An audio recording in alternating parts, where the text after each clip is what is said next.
예수님의 죽으심이 뭐 그렇게 대단하고 위대한 사건이 되었는가 하는 부분들에 대해서 말씀 좀 드릴 텐데, 결국은 예수님의 사건, 기독교라는 종교에 대해서 연일 계속해서 보도되고 보고되고 그 다음에 토론되고 학문으로 공부도 되고, 그리고 수많은 메신저들이 설교하게 되어지고, 그리고 수많은 성도들이 예수 그리스도의 죽음을 기점으로 수많은 체험과 체득을 하는 이런 삶을 살아가게 되는 현장들이 지금까지 2000년 역사 속에 빠짐없이 계속 진행되고 있고요. 특별한 나라, 완전히 문을 닫은 나라를, 특정한 나라를 빼고는 모든 나라에 기독교인들이 거기에 존재하게 되면서 때때로는 박해를 하고 죽음의 문턱을 넘나들면서도 예수님을 부여잡고 있는 이유, 그게 뭐냐 말이에요. 그게 그 자체가 이미 기독교가 얼마나 위대하고 얼마나 대단한지를 반증하는 일이라고도 볼 수가 있겠습니다. 그러면 이 놀라운 예수님의 처형 사건, 돌아가심의 사건이 우리에게 시사하는 바와 그런 위대성이 어디 있느냐 하면, 이 십자가 안에서 이루어진 몇 가지의 독특한 내용들이 의미가 있기 때문에 그래요. 그 내용 오늘 세 가지를 말씀을 드리려고 하는 겁니다.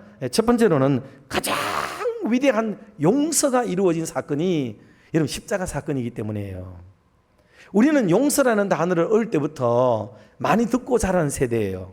그래서 용서라는 단어가 별 이상한 단어가 아니에요.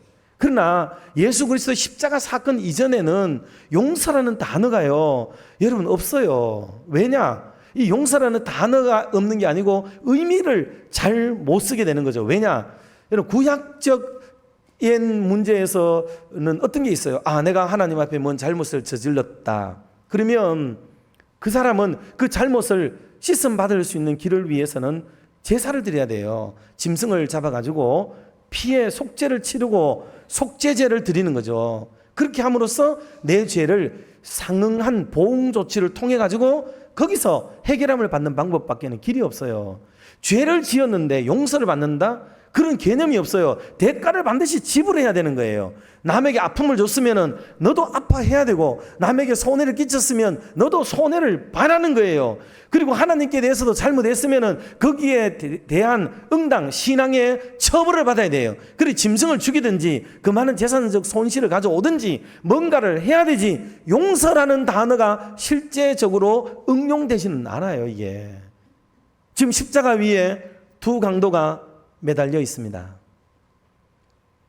한 강도에게 죄사함이 주어졌지요. 네가 오늘 나와 함께 낙원에 있으리라.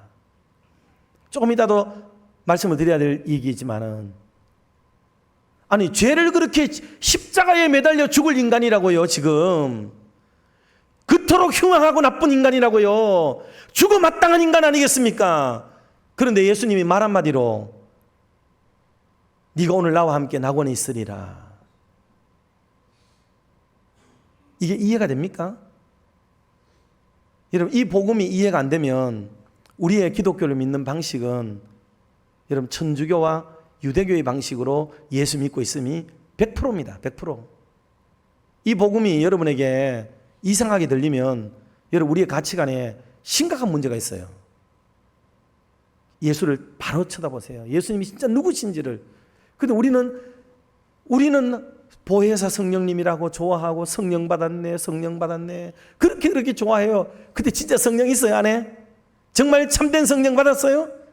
성령 받고 돌아서가지고 뭐예요? 손가락질하고 욕하고 남을 정죄하고, 뭔 성령을 받아요 그게? 그 성령 아니에요 그거. 진짜 성령을 받으면 그럴 수가 없는 거죠. 진짜 성령 받아봐요. 사람에게 묻어나는 게 우리가 행하는 것과는 다른 모양이 나타나요. 여러분 그걸 깊이 한번 묵상해 보시기를 진심으로 바라며, 그래서 우리의 억울함, 사실과 다른 일들, 그리고 속으로 삼켰던 눈물, 그리고 여럿을 위해서 참아왔던 일들, 심지어는 부모님도 모르는 일들, 부부도 이해 못해줄 일들, 영원히 묻어둘 수밖에 없는 일들, 예수님은 다 아시고 나를 이해하시고, 그리고 하나님께 이것을 변명해 주겠다, 변호해 주겠다, 말하는 거예요. 여러분, 재판을 경험하지 않으면 깨달을 수 없는 일들이 있어요. 여러분, 우리의 마음속에 이런 참된 복음이 뭔지를 깊숙이 이해하고, 나는 어떤 용서를 지금 받았고 나는 어떤 이들을 용서하며 살고 있는가 하는 것을 한번 깊이 묵상해서 복음에 합당한 삶을 사시기를 주님 이름으로 축원합니다. 두 번째, 세 번째는 제가 빨리빨리 말씀을 좀 약하게 드리겠습니다. 두 번째는 가장 위대한 약속을 주셨어요. 자, 43절 말씀을 같이 한번 합독하도록 하겠습니다. 예수께서 이르시되 내가 진실로 내게 이르노니 오늘 내가 나와 함께 낙원에 있으리라 하시니라. 아멘. 이 말씀이 조금 전에 언급드렸죠. 십자가에 못 박혀 죽어 마땅한 사람이 지금 십자가 좌우편에 매달려 있습니다. 그런데 주님이 그들의 죄를 묻지도 않고 따지지도 않고 그에게 낙원에 있으리라 하는 엄청난 말씀을 주신 거죠. 그러면 그 안에 뭐가 있어요?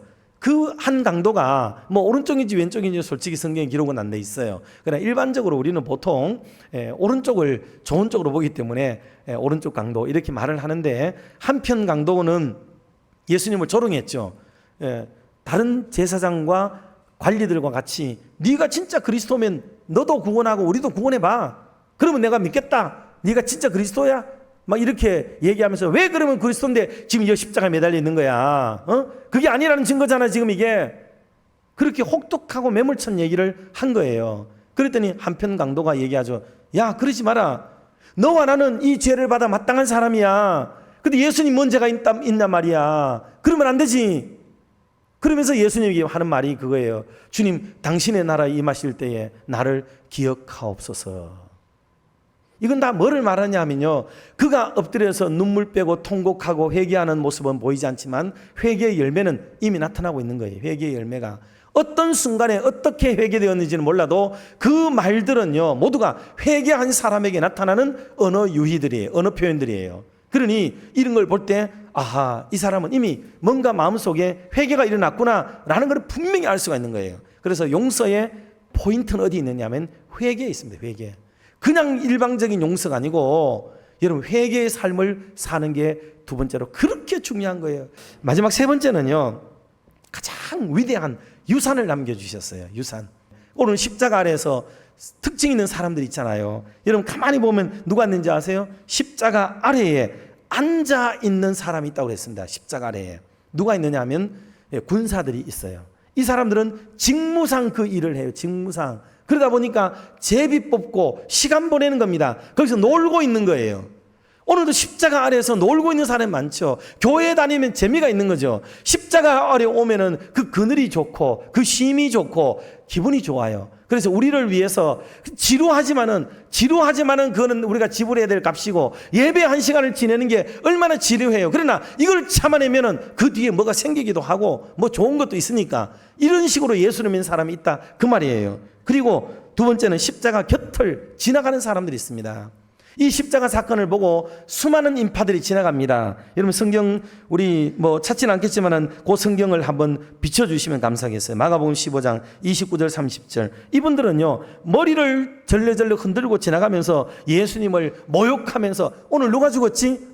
그 성전 뭐 헐고 사흘 만에 짓는다는 가 죽었나? 지금 이러고 있는 겁니다. 이게 수많은 사람들이 거기 지나가는 거죠. 여러분 오늘도 하나님의 교회 십자가 곁으로 수많은 사람들이 지나가면서 예수쟁이라고 욕하고 핍박하고 박해하는 얼마나 많은 사람이 있습니까? 매일같이 십자가를 지나다녀도 그들은 십자가하고는 가장 먼 인생을 살아가게 되는 사람이 있다는 걸 우리에게 보여주는 게 바로 이 말씀이에요. 그런데 이 말씀보다도 마지막으로 십자가 밑에 서 있던 몇몇 사람들이 있다고 성경은 얘기를 합니다. 요한복음 19장 25절 6절 이것만 같이 한번 보겠습니다. 예수의 십자가 곁에는 그 어머니와 이모와 글로바의 아내 마리아와 막달라 마리아가 섰는지라. 네, 이분들은 26절도 없나요 혹시? 그 뒤에 가면은 예수께서 자기의 어머니와 사랑하시는 제자가 곁에 서 있는 것을 보시고, 곁에 서 있는 것을 보시고, 그 사랑하는 제자 한 사람, 유일한 남성이 요한이었죠. 그래 여기 서 있고 나머지는 여자분들이 다 서 있었다 그랬습니다. 여러분 이 말을 가볍게 보지 마시고 모든 제자들이 다 도망갔어요. 전부 도망갔지만은 예수님 곁에 끝까지 서 있는 사람이 있었다는 거죠. 서 있는 사람. 이 사람들은 예수당, 예수님과 같은 한패라는 걸 다 알아요, 사람들이. 그래서 모두 예수님을 십자가 수개를 못 박았으니까 이 사람들은 우선 괜찮다라고는 여겼어요. 그러나 모든 욕과 수치와 두려움과 욕설과 비난을 한 몸에 다 받으면서 거기 서 있는 사람들이 바로 여기 서 있는 사람들이었어요. 여러분, 예수 믿는 사람이 누굽니까? 예수님의 제자가 누굽니까? 누가 예수님의 형제고 자매입니까? 누가 예수님의 지상 최고의 유산을 상속받을 사람이겠습니까? 바로 예수님의 십자가를 함께 지는 사람, 예수님의 십자가의 고난에 동참하는 사람, 예수님의 십자가 곁에 끝까지 머무는 사람, 이 사람들이 예수쟁이입니다. 오늘 우리들도 주님을 따라갈 때 참된 복음이 무엇인지를 진짜 우리가 깊숙이 이해해서 주님 앞에 더욱 바로 견고하게 서는 저와 여러분들의 남은 생애가 되기를 주님의 이름으로 축원합니다.